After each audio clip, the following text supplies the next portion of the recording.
In this episode, I'm talking to holistic nutritionist Christa Orecchio on her 6 pillars of health to rewire your central nervous system out of fatigue, anxiety, depression, and stress mode back into health, energy, and healing mode. Enjoy.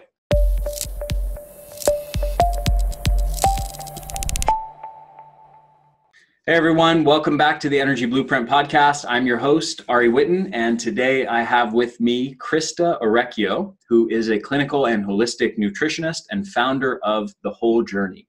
She helps people heal from the root cause using food as their medicine and a mind-body-spirit approach to health. Christa is a best-selling author, TV show host, and is super passionate about helping you heal your adrenals, thyroid, and nervous system in the most holistic way possible. So welcome to the show, Christa. Thank you for having me, Ari. I'm super excited to be here.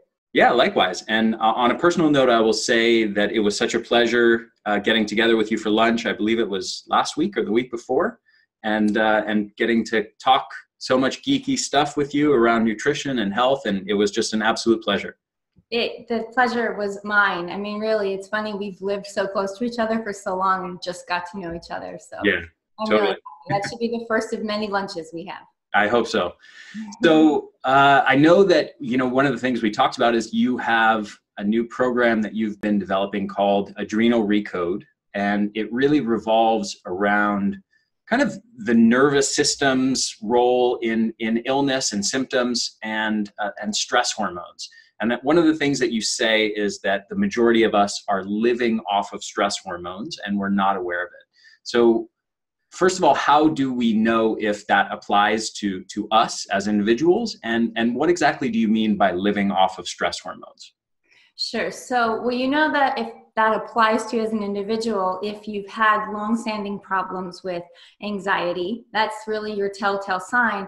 If you've had long-standing problems with anxiety or insomnia, if you wake up like consistently between 1 and 4 a.m., almost like not able to go back to sleep, ready to start the day, or when you do wake up in the morning, it's earlier, like before the alarm, and you wake up with your heart pounding. These are all signs, but, really kind of living in a state of fear, living in a state of overwhelm, that inability to relax, and sometimes it's that alternating anxiety and depression. Or it's like at the same time, you're tired and wired at the same time, but you can't let go even though you're just completely exhausted. You have no energy whatsoever, but yet you kind of feel that fried feeling. Gotcha. So that's how we know if it applies to us. What does it mean to be living off of stress hormones? Like what hormones are you talking about in particular, and why are we, in your words, living off of them? Yeah, so we're living in a state of stress. So it really comes down to within our central nervous system, within the autonomic nervous system, we have the sympathetic nervous system and we have the parasympathetic. And your sympathetic nervous system is that fight, flight, or freeze. You don't hear freeze a lot, but that's what a lot of us do under stress. And when we're in that state, we need that nervous system. We need a balance, a really healthy balance of both in order to thrive. But what happens is we're constantly clicking on this sympathetic nervous system unnecessarily. So we're completely overreacting to things as if we're in danger. And we get stuck in this way of responding and reacting. And we don't live in our parasympathetic nervous systems anymore. That's where rest, digest, and heal. That's where we do all of our digesting. That's when the body can recover, and that's when the body can heal. And we should spend the majority of our time, when we're not in danger, in the parasympathetic nervous system. Mm-hmm. So it could be, life can be a lot sometimes, right, Ari? It's like modern life. And so it could be the stresses we're under, but a lot of times it's things that happen to us that forced us into the sympathetic nervous system for a long period of time. So that could be something like childhood trauma. That could be, you could have gone through a divorce or a major breakup, or having recently had a baby, having a child, just the act of going through pregnancy and birth, especially if it's a traumatic birth, and, becoming a new mother. Sometimes if then you start to add multiple kids to that, and just there's so much to balance. So it doesn't necessarily have to mean you've gone through a trauma Or like we were talking at lunch, entrepreneurship can do this to you, right? It's like you're in the middle of a launch and there's just too much to do and not enough time to do it, that type of a thing. And so what happens is we lose our ability to toggle between these two nervous systems in a healthy way, and we get locked in the sympathetic nervous system. So now we're constantly releasing adrenaline, and then we move into releasing cortisol. And what happens is our cells lose their ability to be sensitized to insulin. So now energy can't get delivered, glucose can't get delivered into the cell, and now your thyroid can't make or burn energy. So you can't have an adrenal problem without having a thyroid problem and a nervous system problem and a brain problem, because really all four of them work so intimately together, and it's about healing these systems. And so we're stuck in this habit, we're stuck in this pattern. And I spent a decade in private practice, and I have this one client story that was like a life's defining moment for me, where I really got this. And I used to run a ton of neurotransmitter panels, where I'm looking at the metabolites of the neurotransmitters, the chemical messengers in the brain, and I'm looking at those in urine to see, okay, what's going on with this person's system with their inhibitory neurotransmitters, are the ones that make us feel calm and help us manage stress and help us sleep, versus the excitatory ones that, we get anxiety, we get inflammation, we start to get brain trouble. And I looked at this woman's panel, and it looked like she was in like utter crisis. And I had known her for 4 months at that point, and we weren't getting progress, but her life was fine. She was happy in her life. And I just said, what happened? What's going on? Is there something you didn't share with me? And she had a lot of childhood trauma and sexual abuse that she had never shared with anyone. And it was like, that's an extreme example, but to me, it was like, wow, people are getting locked into this state and they're not getting out of it. Mm-hmm. So you have to get out of that state in a physical way, and then also in an emotional way. Yeah.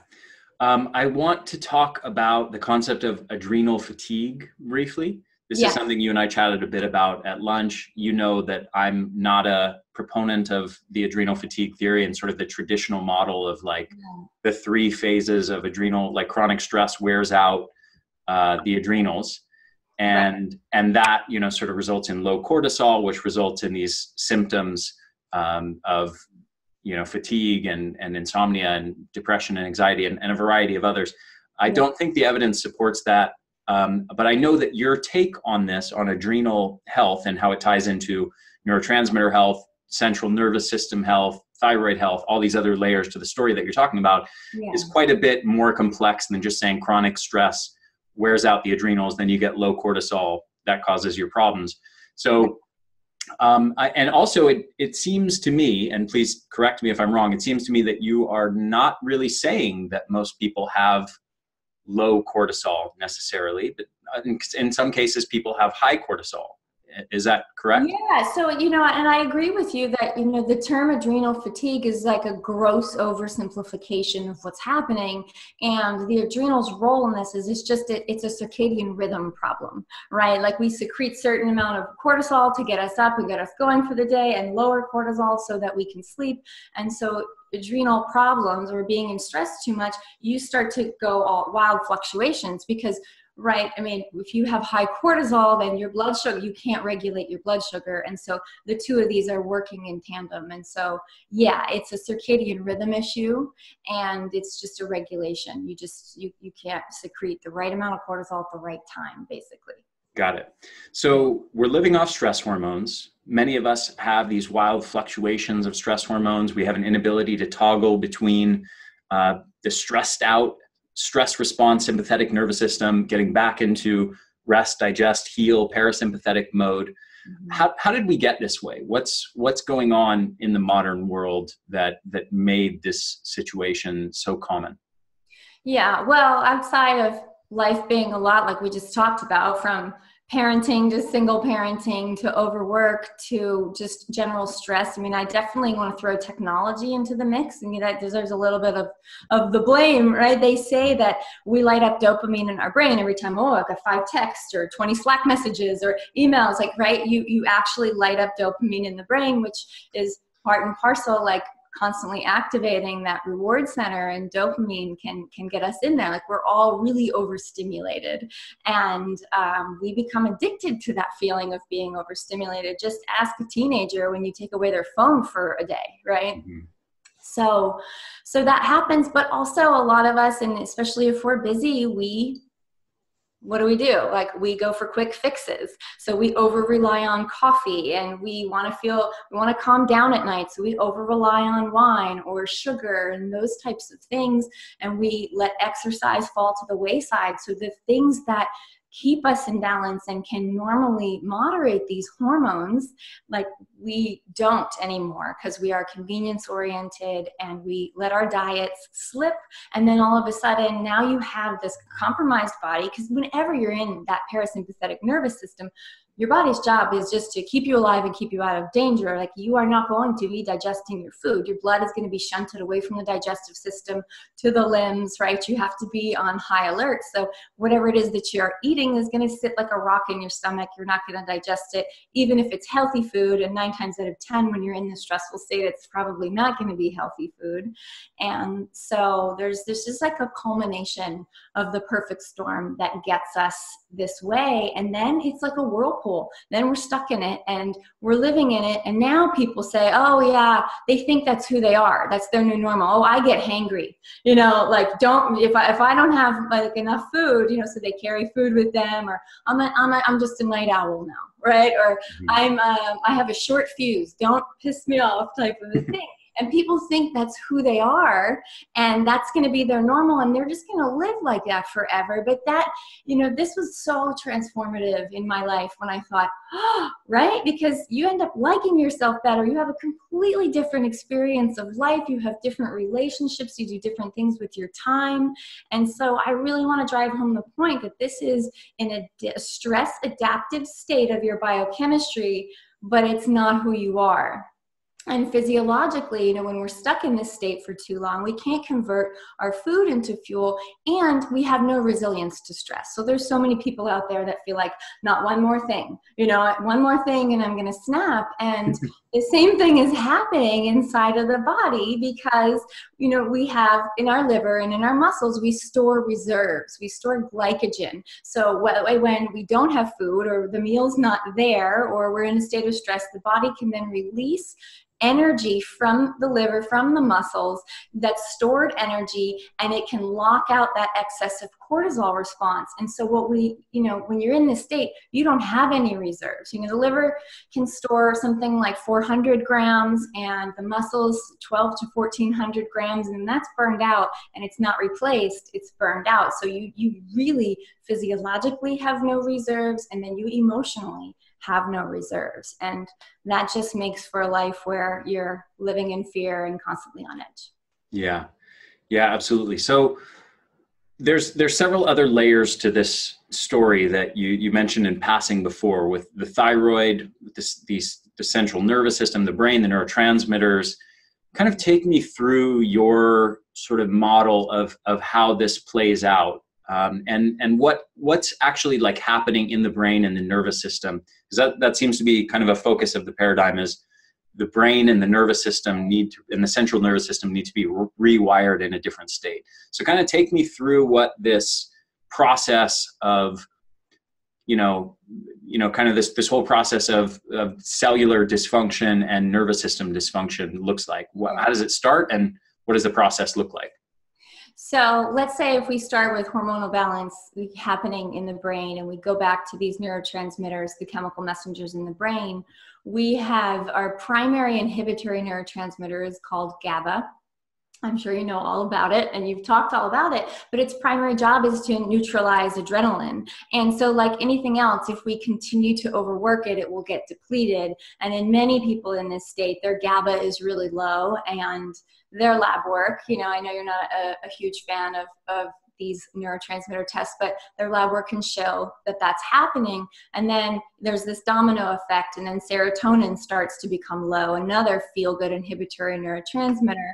And then we start driving up the inflammatory process. See, because what's happening is if you are producing too much cortisol, you are in a state of inflammation, and the body produces cortisol in order to buffer inflammation. So we can start to see this when we look at glutamate, an excitatory neurotransmitter in the brain, when that's getting too high, and that gets higher and higher, we start to get cell death, and now we're having cognitive issues, right? All of a sudden our memory and our brain's foggy, and those types of things are happening.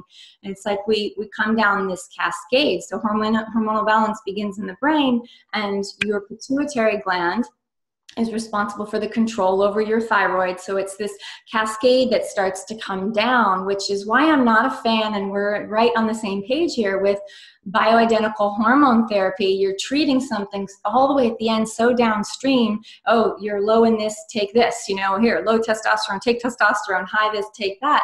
And it's a Band-Aid approach that can drive up other pathways in the way you don't want them to. So really all of hormonal balance begins in the brain, but when you are lit up like this for such a long period of time, you're supposed to only be in a stress adaptive state. So the longer you're in this state, the more you're getting damage to basically the electrical insulator of your nerve cells, which is called your myelin sheath. This leaves you susceptible for neurological issues and disease, and for pathogens and things like that to come in and to invade. And so what we have to do is you have to address all four. So you have to basically stop the adrenals from overproducing cortisol when it's not time for cortisol, right? So we can regulate rhythms. And then you have to be able to get energy into the cell. You have to get oxygen, glucose, and thyroid hormone that has to be present in your cells in order to make energy. And you know all this because your nickname is the mitochondria man. And so we've got to be able to have those in our cell, but it's not enough to just have them. We have to then kind of stoke the fire, right? So that we can then once again make energy and and the more your body's making energy, the more it feels safe, the more you can shut off the sympathetic nervous system, live in the parasympathetic nervous system, but then you also have to repair the collateral damage that's been done to the myelin sheath if you want to make this your new normal. Like you think about a damaged myelin sheath is like electrical tape, and you've taken sandpaper to that electrical tape and it's all frayed and fried. Hey, you're not experiencing trauma or stress anymore, but the damage is there. So we have to go in and soothe it and heal it and calm it to it's like paving potholes, right? On a road that's been over-traveled on, so to speak.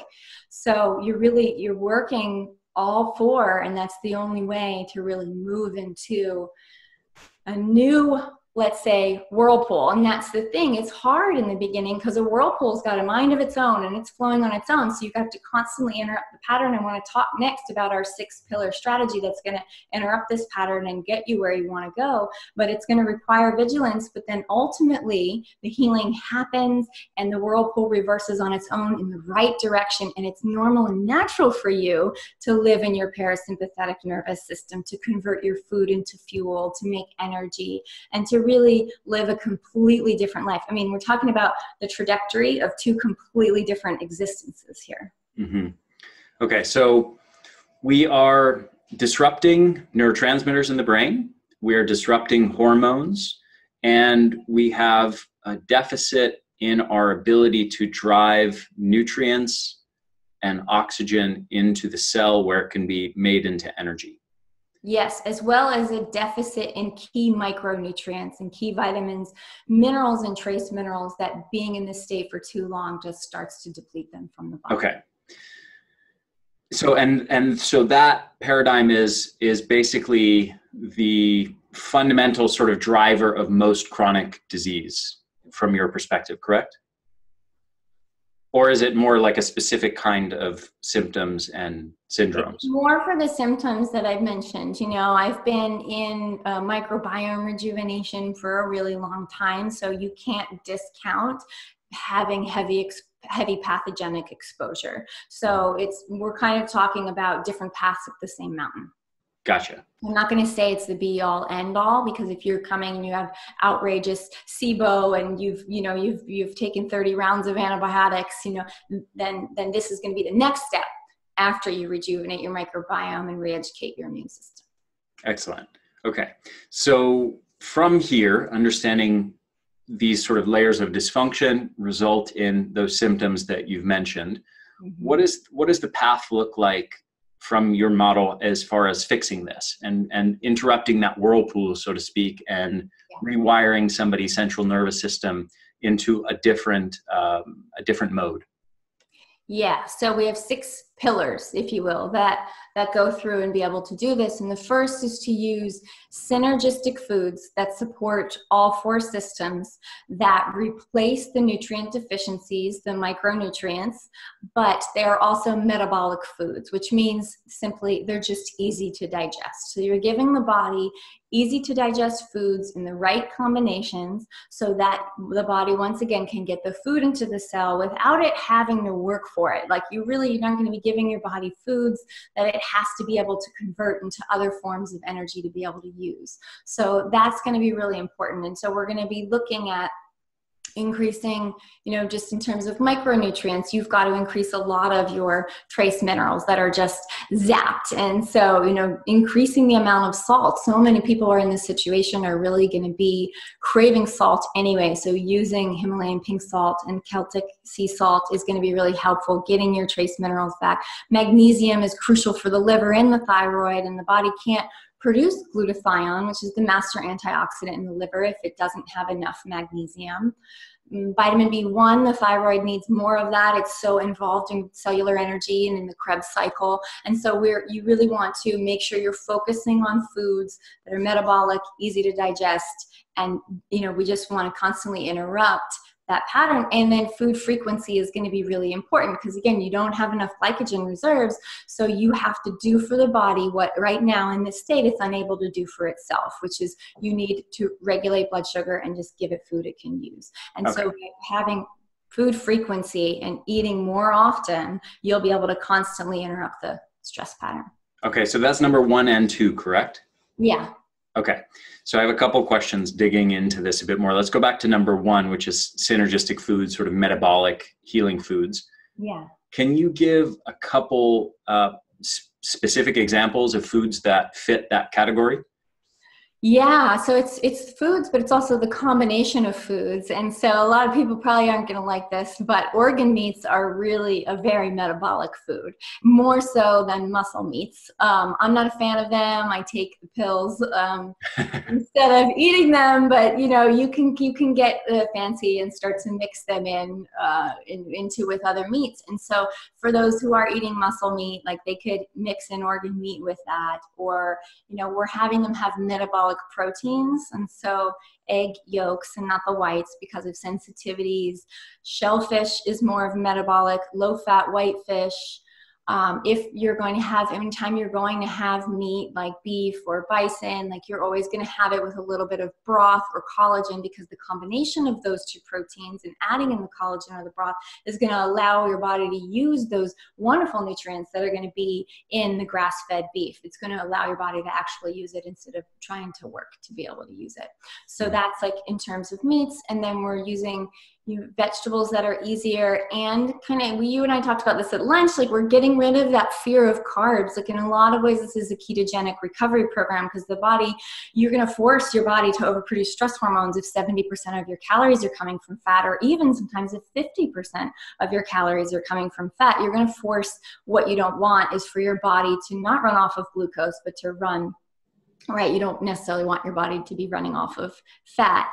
And so we really want people to be able to use fruit and root vegetables strategically for energy. And these are the healing foods when you combine them with protein and you combine them with fat that are going to be able to get our reaction to then get glucose into the cell, to then that's the antidote to stress is sugar. And we all know that because we've got a crazy sugar addiction problem in the US. I mean, I used to eat Sour Patch Kids for lunch way back in the day, so I know that. And so it's like, no, let's solve that body's need for sugar by giving it healthy, supportive, micronutrient dense fruit and root vegetables. And so combining them in the right way. And All of my other programs don't include dairy because so much of them are for the immune system and the gut, but using really high quality dairy and things like raw milk, that's the perfect blend of proteins, carbs, and fats to shut off the nervous system response, to feed the thyroid without the thyroid having to work for it at all, loaded with the amino acids that you need. And so, you know, I'm a fan of it for this purpose. Gotcha. Okay. So I have a barrage of questions for you to go into here. But let's start with, I think, probably the most controversial element in what you said, which is that we're now living in a dietary sort of trend where everybody's saying the opposite of what you said, in the sense that everybody's saying, hey, you don't want to be a carb burner or a sugar burner, you want to be a fat burner. And so you need to get the carbs out of your diet, you know, eat a low carb, high fat diet, or a keto diet, or even there's even people saying a zero carb diet. So we want to be running on only fat. And there's even people who kind of invoke a similar sort of logic, and they say, well, that eliminates the sort of blood sugar surges that you would get if you consume a carb-based diet. And to be clear, I'm acting as an impartial questioner here to try to just, you know, devil's advocate, so to speak. I'm not saying I agree with the keto people or the carnivore diet people by any means, but I do want to pose that question to you so that you can sort of take on why are you not one of these people saying get the carbs out of your diet and you want to be a fat burner instead of a sugar burner? You're saying you want to be a carb burner. Why is that? Yeah, I like the idea of slowing the release of glucose throughout your system through using fat, you know, strategically in that way. And there are some people where they can go on a ketogenic diet and they can heal and they can lose weight for, you know, 3 weeks to maybe a couple of months. But if you keep your body, and that's where it can be helpful, but if you keep your body in that state for too long, well, first of all, you're challenging your gallbladder because it's a lot of fat, and gallbladder's, you know, probably going to start having trouble producing bile. And we've had a lot of people with gallbladder problems from eating this way for an extended period of time. So I think that there's no one right dietary theory. It's like, what are you using now and what are you using to heal? And if you're going to be running off of fat, which you can, but that is not the body's preferred source of fuel. And if you're going to be doing that an extended period of time, it's going to stress the body. It's going to put you in a catabolic state where you have to break down tissue to continue that. And I mean, you can see it with people who have, you know, I had this one guy, he's like, I've been in ketosis for 3 years. I mean, they start to lose the minerals in their teeth, and they start to have chronic halitosis, and it puts us in this state of breakdown that we don't need to be in, and then we have to recover from that. So I think that if you're under the care of a practitioner, you're using the ketogenic diet, you know, therapeutically to heal, and you're working specifically, that's fine. But I don't think it's a way of life. Yeah. Okay. So sticking with nutrition a little bit more before we go on, regarding the glycogen stores thing, and kind of that most people don't have significant enough reserves. What about sort of the people who are extremely overweight and who are, generally speaking, chronically overeating relative to how much they're burning each day, and are essentially in a caloric surplus, and I think most would argue are chronically full in terms of their glycogen reserves?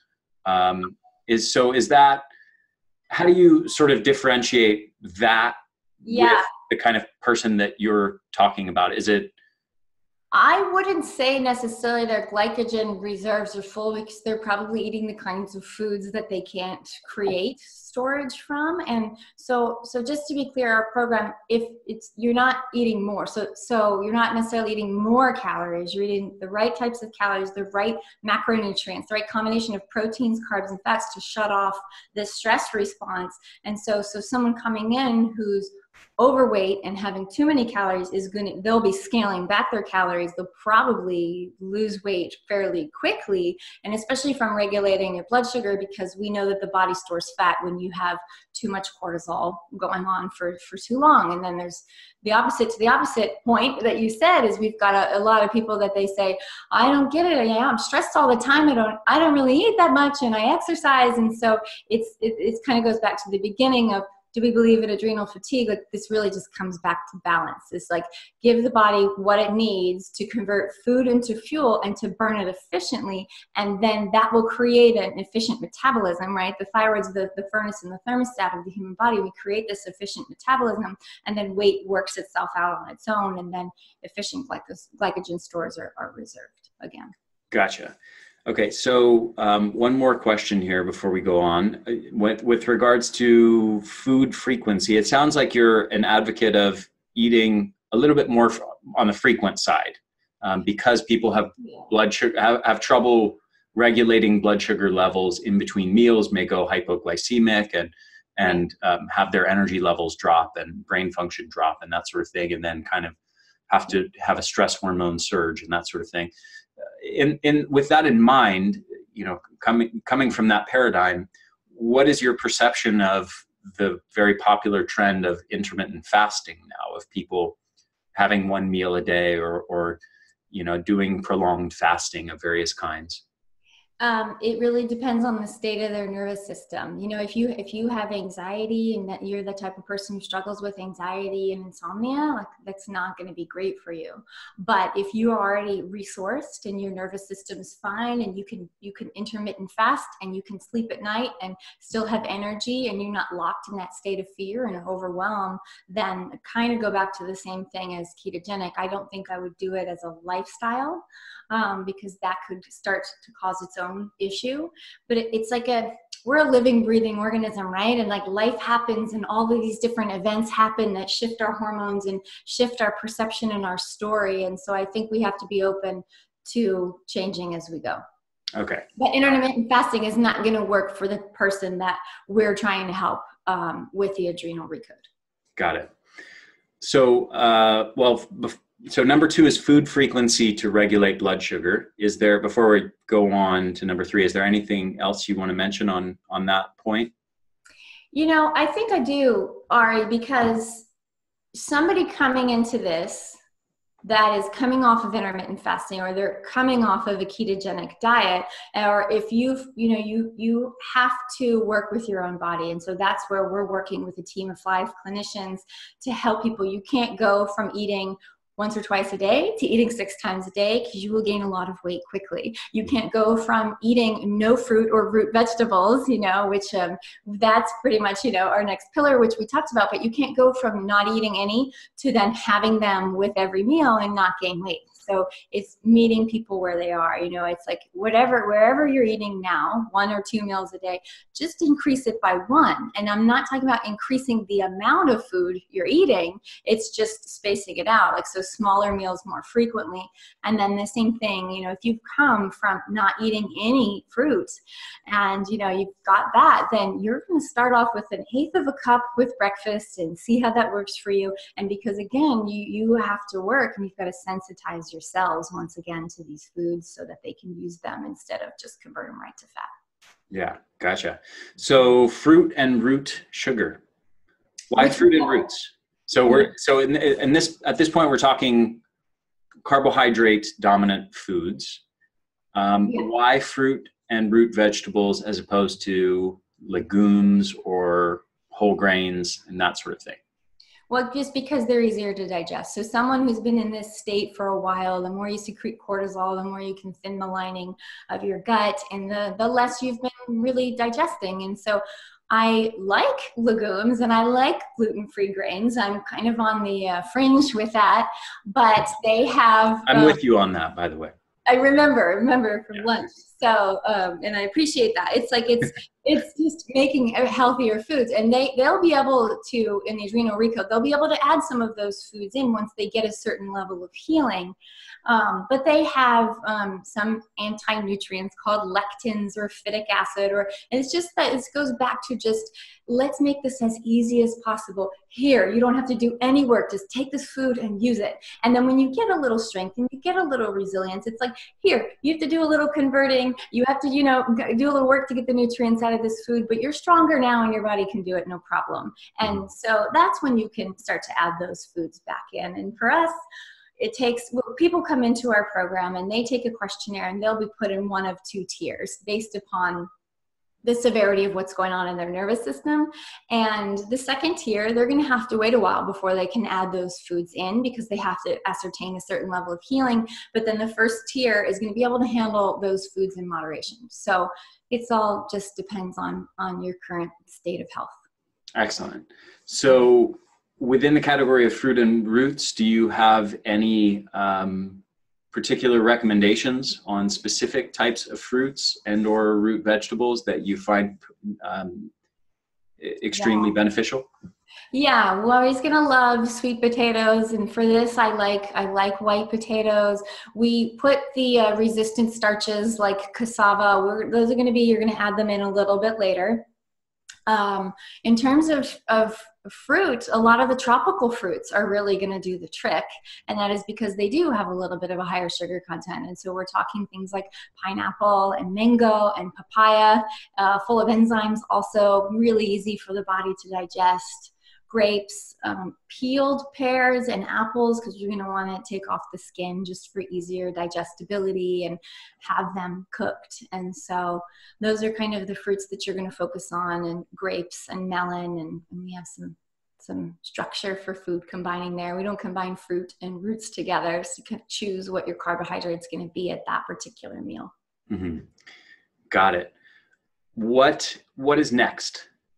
What's pillar number 4? Well, pillar number 4, and we had a brief chat about this, is the targeted use of saturated fat to protect the nervous system.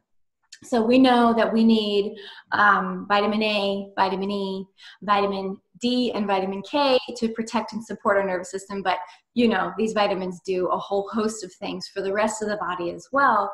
And so when we're in this, we can call it an unstable state, because when we're talking about fats, when you're healing something like this, you're going to want 50% of your fats to come from a saturated source.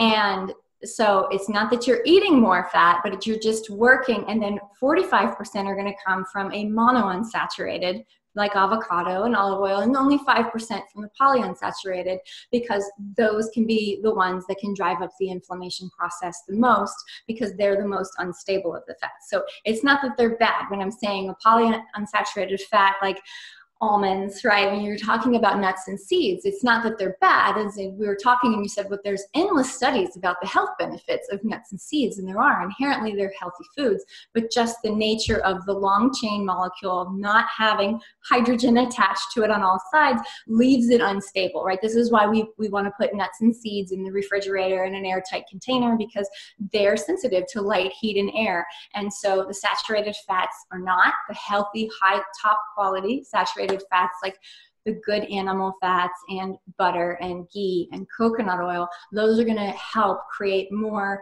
stability within the body as you're going through your healing process. And so the right amount and structure of fat is really important through healing. So it's like the right macro ratio of fat, and then also the right combination of the fat that you're eating. Gotcha. So you're in an interesting territory here with regards to your views on some food groups and macronutrients. And you're a little bit in no man's land. Yeah. to some extent, because that's how my career has gone, to be honest. So what I mean by that is, in general, the people who are advocates of lots of saturated fat consumption are generally low carb, keto advocates, that sort of crowd, and they're promoting, the idea that consuming lots of saturated fats is really good for you. And then those people are generally, they would not agree with you that people should be carb burners and people are not getting enough carbs, and that people should be prioritizing fruits and root vegetables and, you know, consuming carbs frequently to avoid stress responses. They would not agree with you on any of those things. And then you have the sort of, you know, some other crowds that might agree with you on the carb burner thing, like let's say a lot of the vegan diet gurus, but who would vehemently disagree with you about consuming lots of saturated fat. So again, you're kind of in a little bit of no man's land, but the person that is closest to you of all the different diet gurus is Ray Peat. And it sounds like you've been, to me, it sounds like you've been maybe influenced a little bit by his mode of thinking. And certainly there's lots of layers of good stuff there. But I'm curious, you know, and first of all, am I correct that you have been influenced? Yes. About 5 years ago, I really got into Ray Peat's work. And I took a lot of powerful influence and started using that in my practice, started using it for myself. But I just want to touch back with you for a second on the saturated fat. Like, so to be clear, like we're not, you know, it's all within reason. So it's within balance. So a lot of people, they might not even end up be eating more saturated fat than they were eating before, right? It's just manipulating the ratio.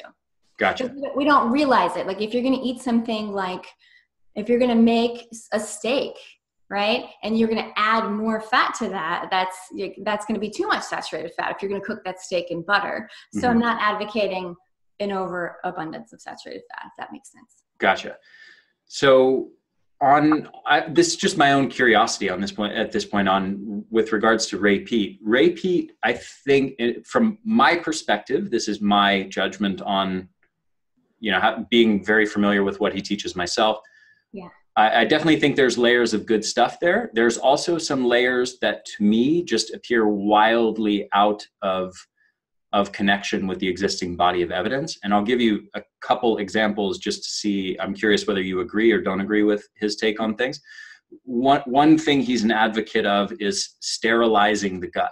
So like having a sterile microbiome, like he will cite research, for example, in rats, where they showed that sterilizing the microbiome through use of antibiotics to essentially kill everything in the microbiome was associated with this or that benefit.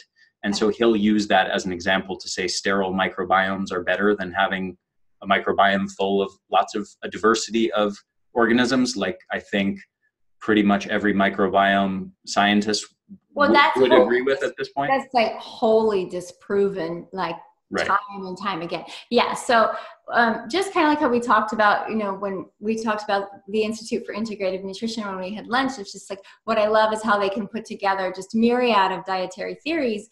And there's so many there's no one right one out there, but there's pearls of wisdom from each one. And that's why I loved private practice. It's like, oh, I can take this from that dietary, this one, that one, this one, and put this together in such a unique way that helps this individual person. Right. And so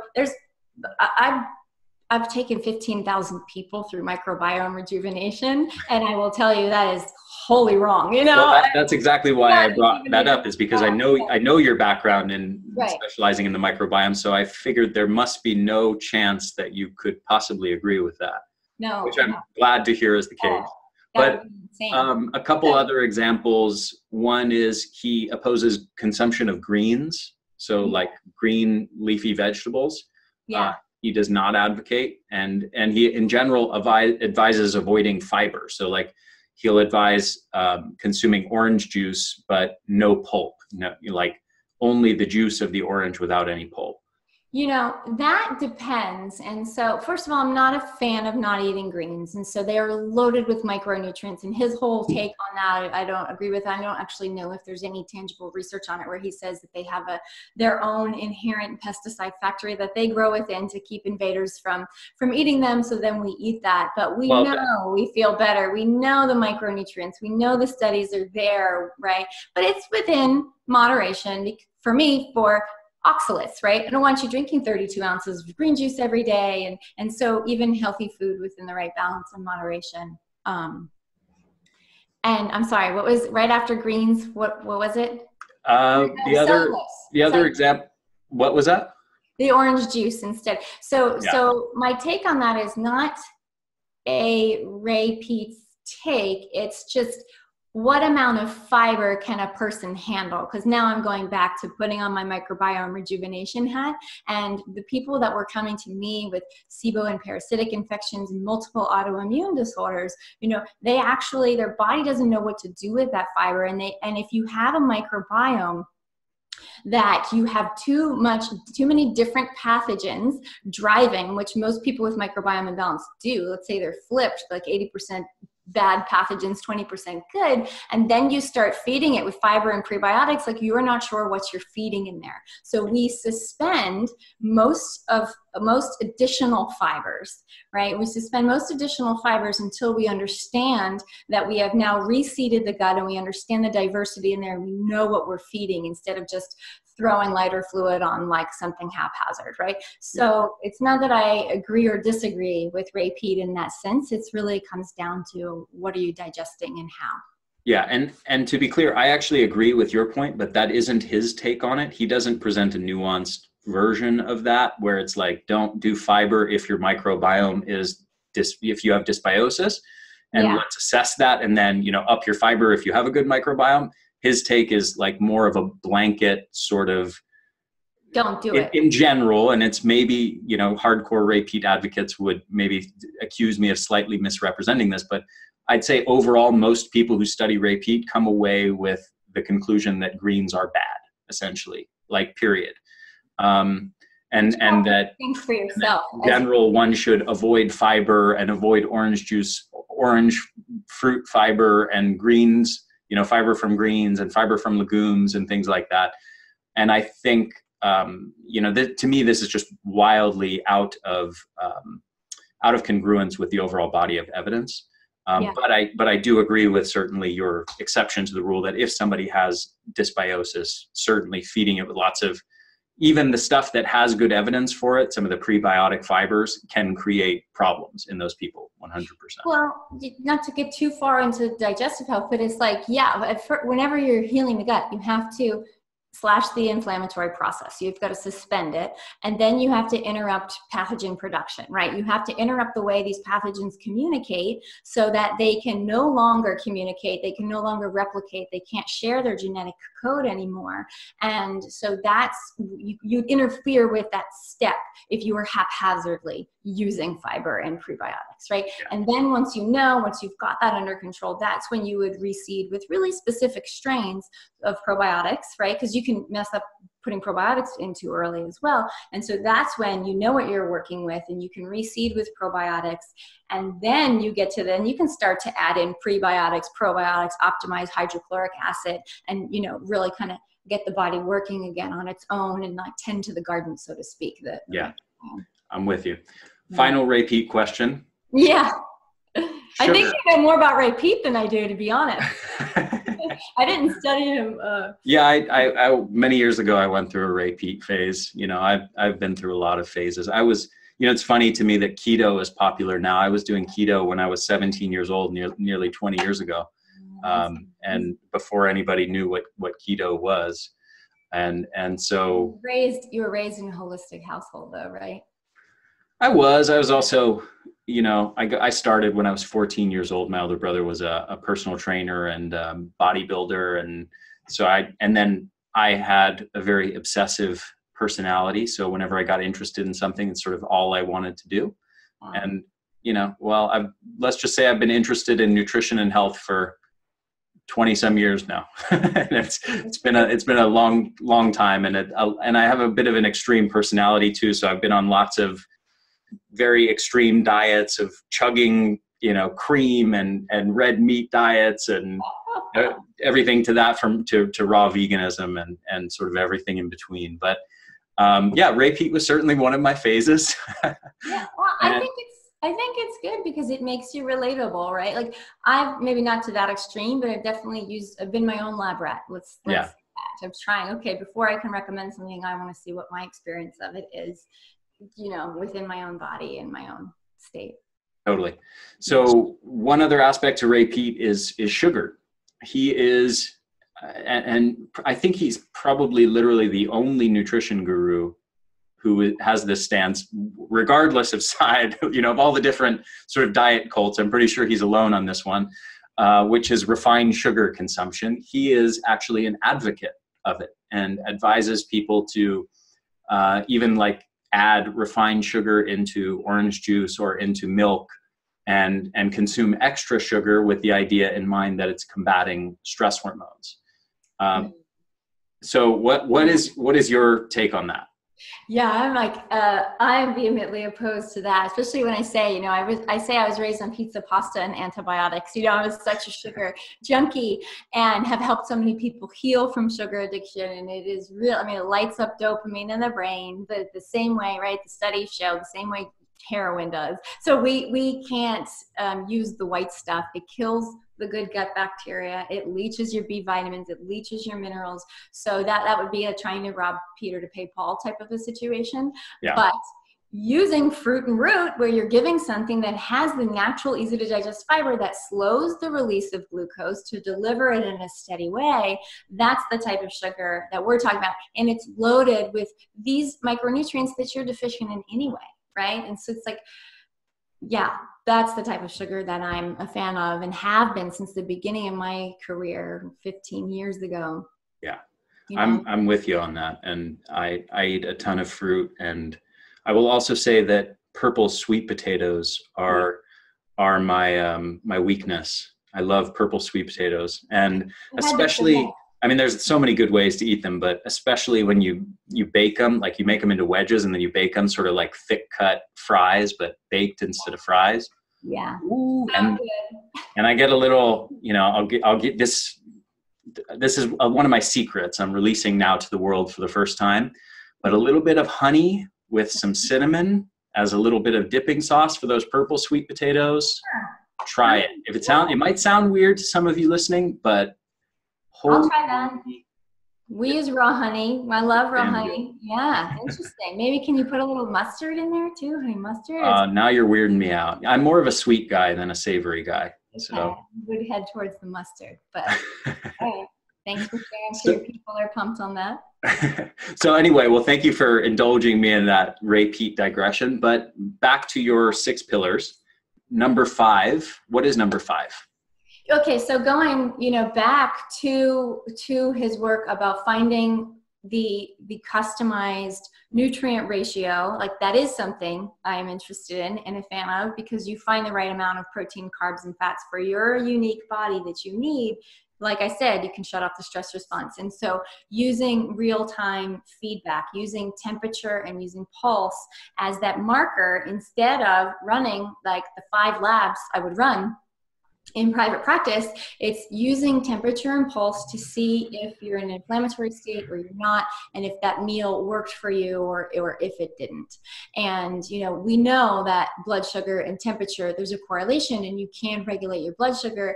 And there are things like ovulation and temperature and things like that, you know, of outside hot drinks that will influence temperature. So using pulse is a kind of a good backup measure to see, okay, how is this meal working for or against you? Do you need more fat? Do you need more protein? Do you need more carbs? Like, so helping you find that exact ratio. And that has been pretty life-changing for several clients that I've worked with, you know, for when I first started getting, you know, 5 years ago into this work, and mine was from entrepreneurism. That's how I got myself into this state. And that really helped pull me out of it. And subsequently, so many other people with thyroid dysfunction, really. So, by the way, is it entrepreneurism or entrepreneuritis? I think it's both, you know, I don't know. Who knows? You're right. Maybe it's minus. It just depends how bad it is. That'll be our next program. So how does that actually work as far as measuring temperature and pulse? Do you have any sort of practical recommendations on how that plays out? Yep. Hang on. I'm just going to plug in for a second. How does that play out for measuring your temperature and pulse? Like how? Yeah, like how do you recommend people go about that, or use temperature and pulse to get any sort of useful feedback on what they consumed and whether it was good or bad for them? So they should check their temperature and their pulse. I would say maybe 3 or 4 times throughout the day, like in the morning and before bed, and then 20 minutes after a meal. Because if your meal worked for you, then your food is thermogenic. It's going to create energy. And if it didn't work for you, you're going to be low. And so you want to be able to check. So you want to be within a range of 97.6 to 98.6. You want to be roughly within that range. 36.5 Celsius to 37 Celsius if you're working on the metric system. Yeah, if you're in the metric system. So, and then you want to use your pulse your pulse should really be somewhere between 75 and 80. And so a lot of people, and this is just a testament to exercise, right? It's like when our circulation is better, and what the amazing power of exercise can do, the right exercise is we get this thermogenic effect, and everything flows and circulation's better. And so it's when you're in this depleted state, circulation isn't so great, and you tend to have a low pulse. Mm-hmm. Gotcha. Excellent. So as far as the measurement 20 minutes after a meal, what we're looking for is that pulse shouldn't drop too much. Right. And that body temperature shouldn't be too low, correct? Correct. Yeah, correct. But, and I recommend you do that for 3 days in a row and kind of write it down and see where you are, because that's going to give you, just from whatever you're eating, change nothing, right? And do that for 3 days and see, okay, am I running chronically low? Yeah, my body's having a hard time getting out of this stress state. My body's having a hard time regulating blood sugar. And so I probably need to make some changes to make it a little bit easier. And you start noticing that. Like, of course, you get cold hands and feet, right? When you have thyroid problems and tend towards constipation. And so you start to have those problems, and that will be reflected also in your temperature and pulse. Yeah. I'm curious, do you know who Matt Stone is? Have you looked into his work at all? Mm-mm. Okay. What's he all about?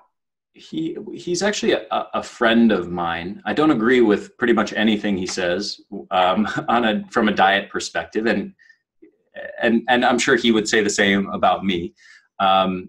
He's, I forget what the movement is called, but oh man, it's something like within the sort of obesity related research community, and sort of there's a particular movement, and there's one researcher in particular that has led this movement that's sort of it's sort of like a body acceptance movement. The basic gist of it, I'll try and sum this up relatively quickly, but the basic gist of it is like, people can't lose weight. Like, diets fail. It's impossible to lose weight. Anybody who does lose weight is going to gain it back. So you might as well not even attempt to lose weight, because it's a total waste of time, and it will eventually, not only is it a waste of time, but it will actually harm you in the long run. And there's an element of truth in that, which is that, like, if somebody adopts stupid, unsustainable diets in a short-term basis, and they're not really making sustainable lifestyle changes, they just want to go on so-and-so extreme diet for 30 days or 60 days, try and lose the weight, and then they think they're going to be good after that, and they can go back to their old habits. I agree that that's going to be harmful in the long run if you have many cycles of that. But their view is that sort of any attempt to lose weight is a bad idea, and is inevitable that it's going to be counterproductive and ultimately harm your metabolic health, and you'll be fatter in the long run and unhealthier. And you're torturing yourself in the process. So Matt Stone is part of that movement, and that's part of his general message, but he's also he's been heavily influenced by Ray Peat's thinking, and he's also created a sort of his own methodology of eating that revolves specifically around temperature and pulse to some extent, but really body temperature as sort of a key guide to metabolic health. And he actually has written a book called Eat for Heat that is specifically about how to eat in order to keep your body temperature very high. But it's too, and this is the part that I really don't agree with, he's advocating a style of eating that is like diametrically opposed to pretty much all of the nutritional evidence, in the sense that he's advocating for people to consume lots lots of food, like enough food that most people will gain lots of body fat eating the way he's advocating, and lots of processed food. And even, you know, fast food and all kinds of like junk processed food, he has really no problem with. You're still friends, huh? And like I said, I have absolutely nothing against the guy. He's a personal friend of mine. I actually love him. He's got a great sense of humor. He's a super nice guy. But as far as I'm concerned, like his dietary methodologies are I think counterproductive. And so anyway, I think you can, I mean, certainly you can take anything to an extreme where it's harmful, but this is an example of, I think, just someone who has taken the kind of idea of temperature as an indicator of metabolic health to, like, he's like, you know, eat tons and tons of refined carbs and salt, and that's going to elevate your body temperature. And I think it just gets really counterproductive. And it does, and sugar does elevate your body temperature. So way to get yourself really sick really fast. Yeah. I mean, it's not, so to that, okay. So to that end, I have to say, first of all, my whole approach to health throughout my private practice and everything, people come, they want to gain weight, they want to lose weight, they want this, they want that. It's just what's going on in their body and how do we create balance? They can have whatever goals they want, but if we can create balance, the body will heal itself. That's just fundamental health, right? And so without going on too much of a tangent, like a month or so ago, I went to a Women in Science event at the Salk Institute right in La Jolla. And it was an art exhibit. And so it were all these organisms done in art. And it was so cool because they talked about how art and science need each other, right? How science is the subject, is the objective assessment. So science is going to be objective, and then the art is subjective, right? And so it was about that the field of microscopy would not exist. The scientific field of microscopy that has changed human biology since we had it so we could understand these organisms would not exist without art, because of the artist's interpretation from the scientist telling them about it. They could then draw these organisms and they could then create something that they didn't, like, they couldn't build their bridge. Yeah. So you can't just rely on lab work, or you can't just rely on any objective assessment. So temperature and pulse, they're objective assessments, and just like lab work could be, but it ultimately means nothing without the overlay of the individual, right? So we're having them tuning into themselves often for the first time. And to your point, as you're saying, what about following this person and this diet and that diet? It's about shutting out the rest of the world. It's about shutting out dogma, and it's about tuning into yourself. It's about creating parasympathetic moments, about knowing, does this work for me or not? How's my digestion? How did I sleep? What are my moods? Where's my anxiety? What's triggering me? How did I breathe? Which is our sixth pillar. And so that, by taking that subjective assessment, it will bring, then it was going to bring the objective assessment to life and actually make it mean something. So that's where I would differ from your friend Matt, in one of 100 ways, probably. Excellent. Love it. So pillar number 6, breath. And yeah, so the breath it's the remote control of the brain and the nervous system, and it's so underutilized. So it's breath and it's movement, because a lot of those of us who are in this state, we can't be doing any major detoxes, any major cleansings. We're already depleted. And so if you're going to go do some crazy cleanse, you're probably going to end up getting sicker and then generating more of these stress hormones. But oxygen is the safest and the most gentle detoxifier that we have. And so we're using it to be able to do that, but also obviously you need oxygen, you need thyroid, you need glucose inside the cell to be able to make and burn energy. And so using that combined with using specific movement through yoga, foam rolling, and really just getting out again, walking and moving, that's going to help so much to be transformative. And we have to be able to use the yoga and the foam rolling, because when the hip flexors and the psoas are tight, they call that our junk drawers of emotional storage, and that forces us to just breathe through our chest, and it perpetuates the problem and forces us to stay in our sympathetic nervous system. So again, it's just a holistic approach to opening up the body in a way and being conscious of breathing in we call them parasympathetic moments. Like, so throughout your day, being conscious of breathing, your exhalations, extending them longer than your inhalations, and then also doing, you know, targeted 5-minute exercises twice a day to recode your breathing. Excellent. Mm-hmm. 5-minute breath related exercises. Yeah. Gotcha. Yeah.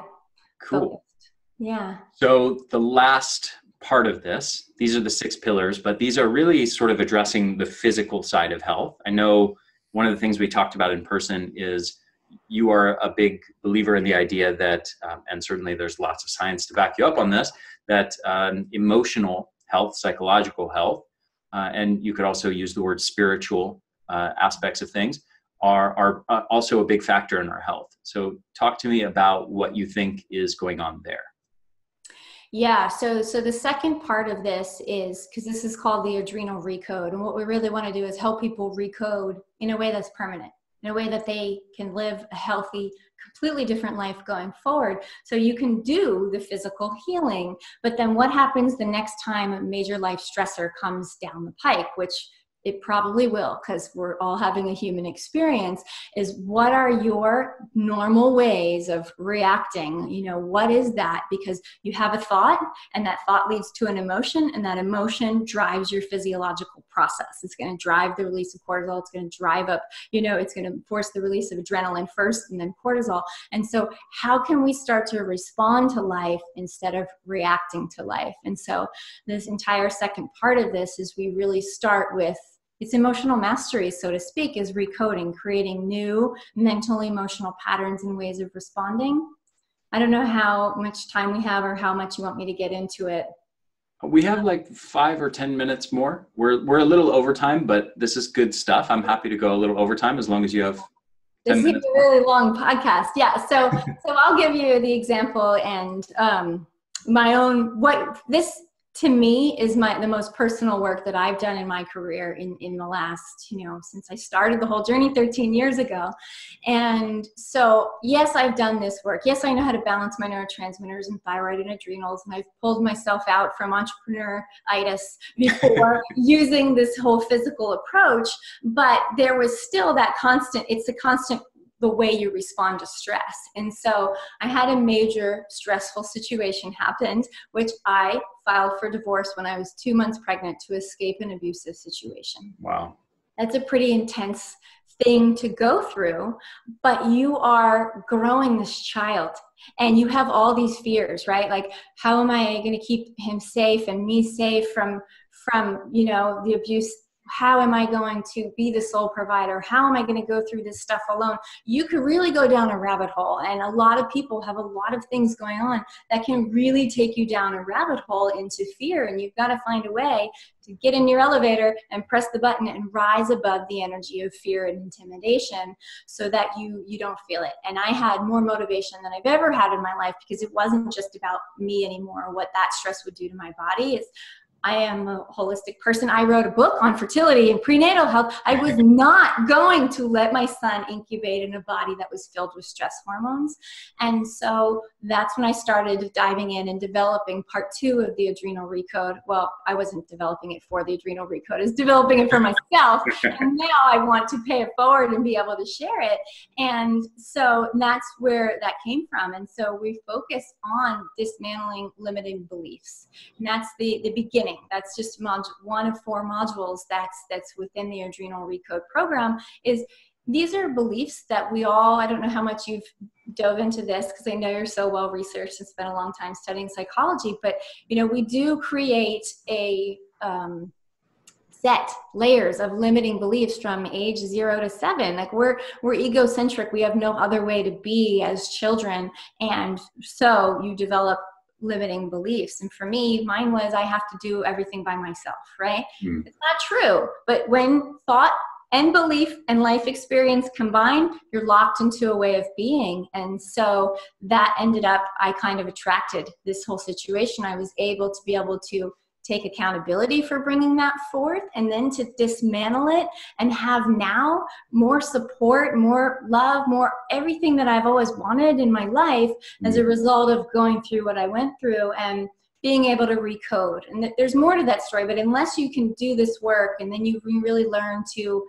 take that accountability, to do the forgiveness work, that's when you can have genuine gratitude for the endless things there are that every one of us has to be grateful for in life. And that's when you can start to really live in your essence and claim your power as a human being that's always been there. It's just kind of removing the layers.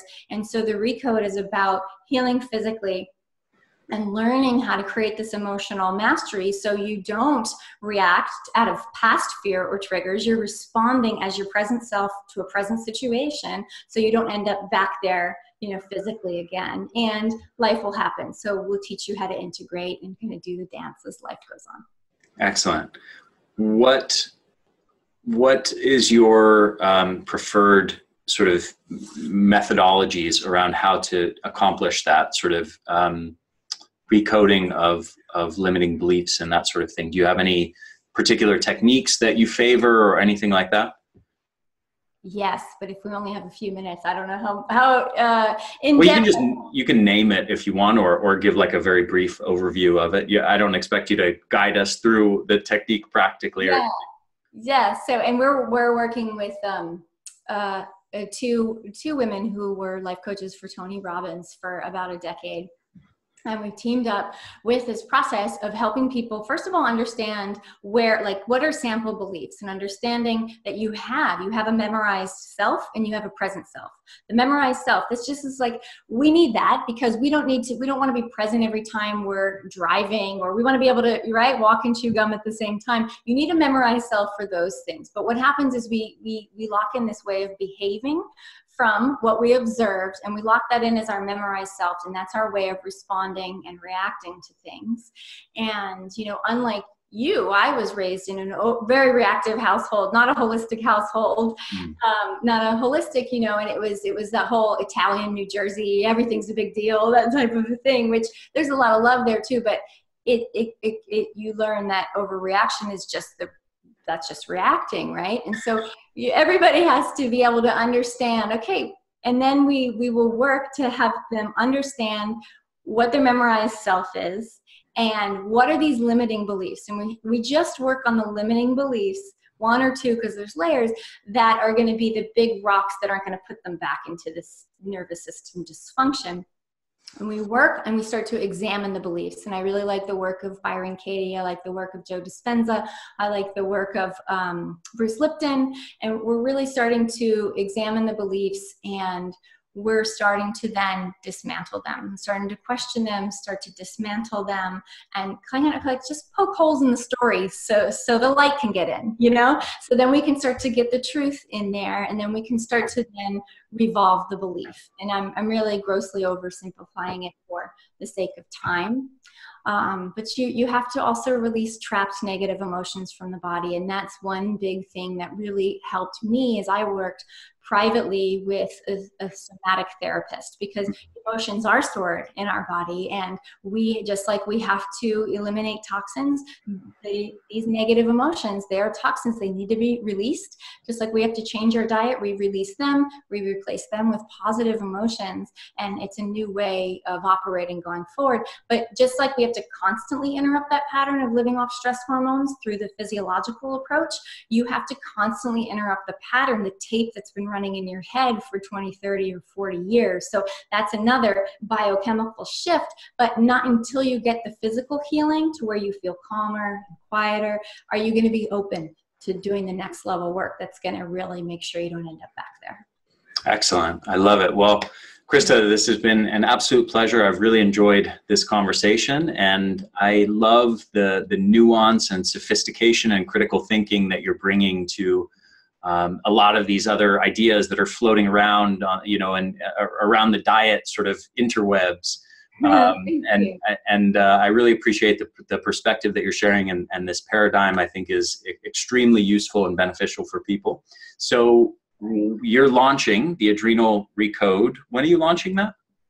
Yeah, so you'll be able to enroll in Adrenal Recode from December 18th through January 6th, and then it goes away because we all go live together and we implement this on January 8th. But I have a free mini course for everyone with action items, so things you can start eating and doing right away, going out on the 11th, and all of that is at theadrenalrecode.com. Okay, we'll put a link to that on the podcast page for this episode as well, theenergyblueprint.com/Christa, and maybe we'll talk after this podcast episode if you can arrange any sort of discount code for my audience or anything like that we can have sort of a special link there. And we'll put that link on theenergyblueprint.com/Christa. And so you'll have a series of videos, like a free masterclass or masterclass videos that you'll release. Yeah, and so everything that we talked about today, it's like, okay, here, do these 3 action items today, and then they'll build off of those action items for the rest of the course. Excellent. So I will release this podcast during that time, so that since there's a very tight window, obviously it wouldn't make sense to release this podcast 2 weeks after this window. I'd have a lot of angry emails from people. So I'll make sure to release it either just before those dates or during that window. And people can get access to the free masterclass. And excellent. Well, Christa, thank you so much. It's been an absolute pleasure, and I hope to do this again with you sometime soon. Yes, likewise. Thanks for having me, Ari. Yeah, my pleasure. A quick thing before you go, just make sure to subscribe to our YouTube channel, The Energy Blueprint, and also make sure to subscribe to this podcast on your favorite podcast platform, whether that's iTunes or Stitcher or anything else. I hope you guys enjoyed this interview, and I will see you again next week.